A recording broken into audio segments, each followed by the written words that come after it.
दिलावा के दोष नइखे अखिया के दोष बा। दिलावा के दोष नइखे अखिया के दोष बा। प्यार कोइनी तोहसे काहे हम प्यार कोइनी तोहसे काहे इहे अफसोस बा।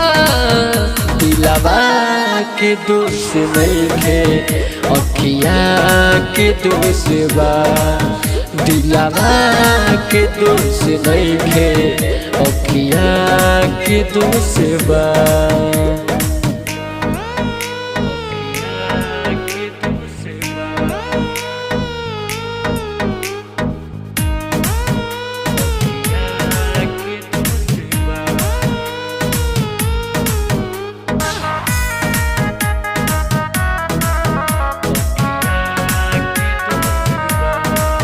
भइल रहे शुरुआत प्यार फेसबुक के पेज से, अब तो करे लगलू खेला हमारा कॉलेज से।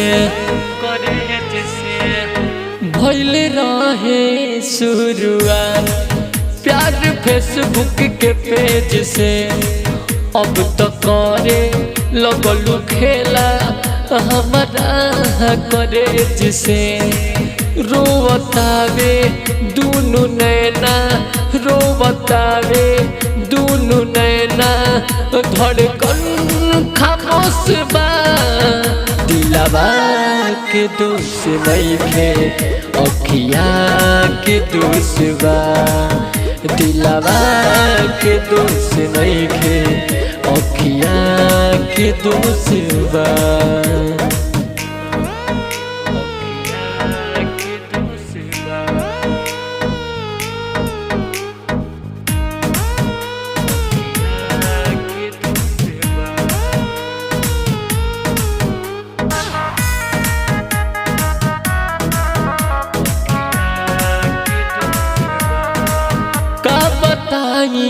मन जेस दिल के दास्ता ऊ प्यार में खैल रहले हाँ खुदा के वास्ता।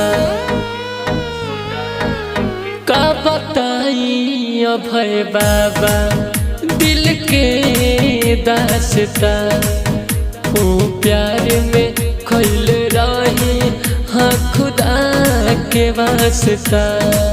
आकाश आशिक धोखा खाके आकाश आशिक धोखा खाके गम में मदहोश बा। दिलावा के दोष नइखे अखिया के दोष बा।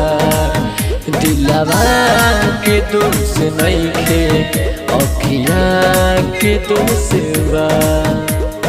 Ankit recording studio Mohammadpur.